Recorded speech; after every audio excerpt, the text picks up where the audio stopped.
এই মুহূর্তে আমরা যে ছবিটা দেখাচ্ছি, আরামবাগ সাংগঠনিক জেলা তৃণমূলের সভাপতি রামেন্দু সিংহ রায় পুনরায় নির্বাচিত হওয়ার পর আরামবাগেই প্রথমবার আসছেন।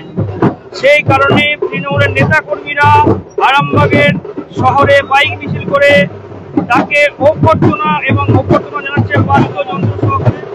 এই ছবিটা আমরা সরাসরি লাইভ দেখাচ্ছি, সংঘর্ষ মিলিয়ে দেখতে পাচ্ছেন ছবিটা আপনারা।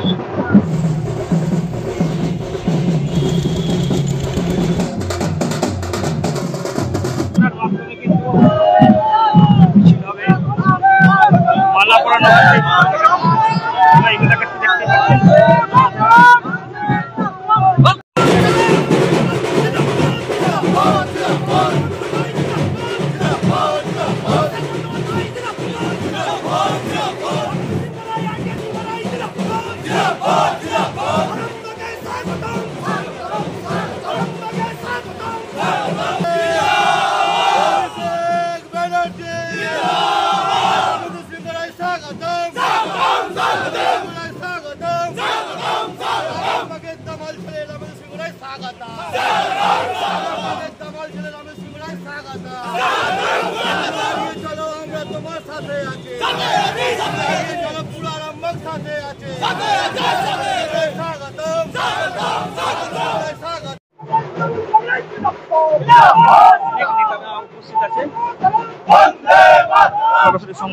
লাইভ দেখাচ্ছি, মিছিল শুরু হয়েছে এই মুহূর্তে আরামবাগ নেতাজি স্কোয়ার থেকে।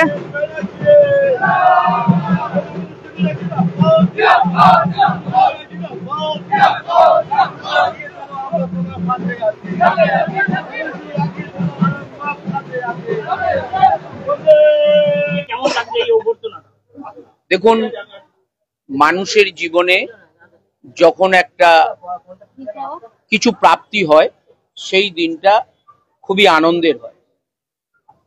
আমাদের দল সংগ্রামের মধ্য দিয়ে 2011-এ এই বাংলায় ক্ষমতা এসেছে।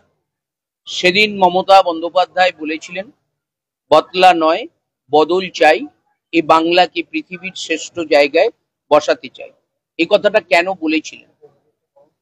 বামফ্রন্টের আমলে দীর্ঘ 34 বছরের রাজত্বে এই পশ্চিম বাংলায় 52,726 জন মানুষ রাজনৈতিকভাবে খুন হয়ে গিয়েছিলেন। এই কথাটা যদি মমতা বন্দ্যোপাধ্যায় সেদিন না বলতেন, তাহলে মানুষ প্রতিশোধের নেশায় পথে নেমে পড়ত। তাই আমাদের কাছে বাংলাকে পৃথিবীর শ্রেষ্ঠ জায়গায় নিয়ে যাওয়া প্রত্যেকটা নেতৃত্ব এবং কর্মীর শপথ। তাই আলাদা অনুভূতি আজকে সেরকম নয়। আমাদের প্রত্যেকটা দিনই অত্যন্ত গুরুত্বপূর্ণ। মানুষকে সাথে নিয়ে, মানুষকে পাশে নিয়ে, মানুষের উন্নয়নকে ত্বরান্বিত করে যা মাননীয় মুখ্যমন্ত্রী মমতা বন্দ্যোপাধ্যায় বিভিন্ন প্রকল্পের মধ্য দিয়ে তিনি এই বাংলার মানুষকে সুরক্ষিত করেছেন, সেই প্রকল্প মানুষের মধ্যে তুলে ধরে মানুষকে ঐক্যবদ্ধ করে বাংলা বাঙালির স্বার্থকে একেবারে একত্রিত করে বাংলাকে ভারতবর্ষের শ্রেষ্ঠ জায়গায় এবং পৃথিবীর শ্রেষ্ঠ জায়গায় আমরা নিয়ে যেতে চাই। আপনারা দেখতে পাচ্ছেন পায়েলগাঁও সেখানেতে যে জঙ্গি হামলা, সেই হামলার পর ভারত সরকারকে এই তৃণমূল কংগ্রেস এবং অন্যান্য রাজনৈতিক দলও তারা সর্বতোভাবে সহযোগিতা করেছে এবং পূর্ণ সমর্থন করেছে যে এই জঙ্গি হামলার বিরুদ্ধে ভারত সরকার যেন ব্যবস্থা নেয়। আজ ভারতবর্ষের যে সিঁদুর নামে অভিযান, সেটা কতটা সফল, কতটা জনমানসে মনে দাগ কেটেছে।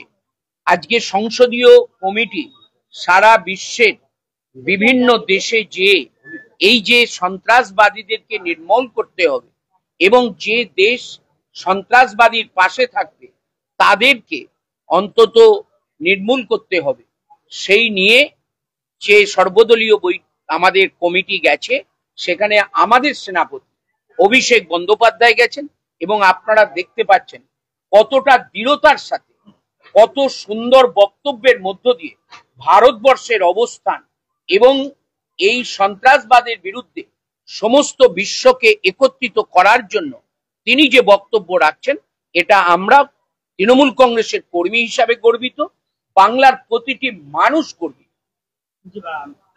আগামী দিনে কি পার্টি অফিসে বসা হবে সাহায্য করার জন্য? মানুষের সাহায্যের জন্য এই পার্টি অফিস আমাদের অবস্থান হচ্ছে পৌর এলাকায়, কিন্তু এটাতে ব্লক অফিসও আমাদের চলে।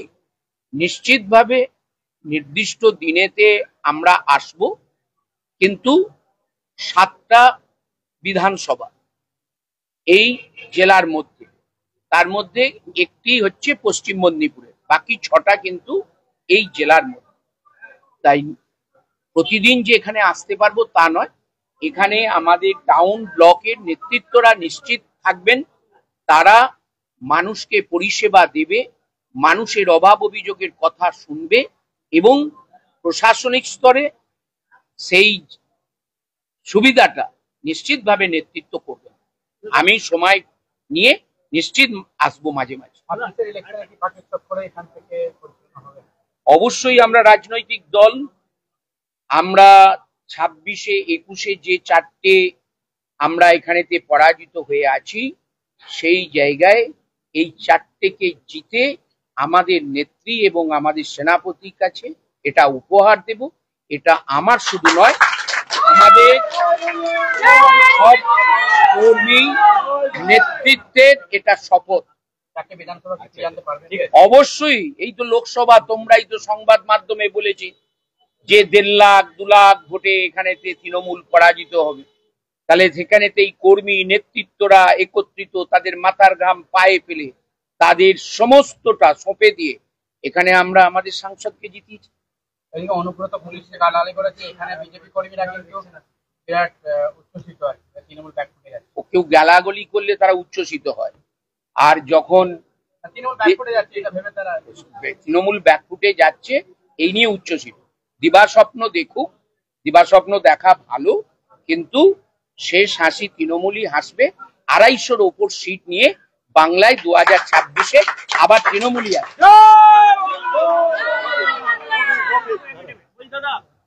খানাকুলের ঠাকুরানীচক এলাকায় দীর্ঘদিন ধরে যে ব্রিজটা বেহাল অবস্থা, এই কদিন আগে ব্রিজটা একদম বসে গেছে, মানুষের যাতায়াতের অসুবিধা হচ্ছে, এক প্রকার বন্ধের পরিস্থিতি সৃষ্টি হয়েছে। সোমবার থেকে আবার এটা নিশ্চিতভাবে বসে গেছে, আমাদের নজরে এসে গিয়ে আমরা যতটা তাড়াতাড়ি সম্ভব সেই ব্রিজকে তৈরি করে আমরা নিশ্চিতভাবে মানুষের যাতায়াতের সুবিধা করব। আপনারা কদিন আগেই দেখলেন তারকেশ্বরের লোকনাথ মন্দির যাবার একটি ব্রিজ, যা ব্রিটিশ আমলে তৈরি হয়েছিল। দীর্ঘ 34 বছর বামফ্রন্ট রাজত্ব করার পরও সেই ব্রিজ সংস্কার করেনি। একমাত্র ওখানে যখন পঞ্চায়েত কংগ্রেসের ছিল, তারা ওই ব্রিজ সংস্কার করেছিল, তারপর ভেঙে যেতে এই মা মাটি মানুষের সরকার আসতে আমি বিধায়ক হয়ে মাননীয় মুখ্যমন্ত্রীকে বলেছিলাম, এই আরামবাগেই তিনি যখন প্রশাসনিক বৈঠক করতে আসেন তখন ওই ব্রিজ তিনি স্যাংশন করেছিলেন। এই কদিন আগে তার শিলান্যাস হয়েছে। আমরা শ্রাবণী মেলার আগেই ওই ব্রিজ যাতে তীর্থযাত্রীরা ব্যবহার করে লোকনাথ মন্দিরে এবং এলাকার মানুষ তারকেশ্বর রুরাল হসপিটালে আসার সুবিধা পায়, সেটা করছে। তেমনি ঠাকুরানী চকের ব্রিজের কথাটাও আমরা গুরুত্ব সহকারে ভেবে সেটা মানুষের জন্য আমরা করব। নতুন করে জেলা কমিটি গঠন হলো, কিন্তু হরিণকলে আমরা দেখলাম একটা বিরাট রক্তদান হলো, যেখানে নতুন চেয়ারম্যান এমপি মিতালি বাগ মহাশয় তিনি গিয়েছিলেন, অথচ ওখানকার লোকাল প্রধান বা আপনিও ছিলেন না। ভাই, গোষ্ঠী কোনো আমাদের দলে নেই, গোষ্ঠী কেউ করে না। যদি কেউ গোষ্ঠী করে, আমাদের রাজ্য নেতৃত্ব আছে, সেখান থেকে নিশ্চিতভাবে নির্দেশ আসবে। দল এক, নেত্রী এক, পতাকা এক, প্রতীক এক। শীততাপ নিয়ন্ত্রিত অত্যাধুনিক রেস্টুরেন্ট ময়ূখ রেস্টুরেন্ট। এখানে পাবেন চাইনিজ, পোলাও, বিরিয়ানি, তন্দুরি সহ সমস্ত রকম খাবার। এছাড়াও কাস্টমারদের সুবিধার্থে হোম ডেলিভারির বিশেষ ব্যবস্থা রয়েছে। পাশাপাশি যে কোনো অনুষ্ঠানের জন্য ভাড়া দেওয়া হয়। আমাদের ঠিকানা খানাকুল হেলান সংলগ্ন তিলক চক। Phone number 8617492616 9732162360। সেরা খাবারের স্বাদ পেতে আজই আসুন মৈত্র রেস্টুরেন্টে।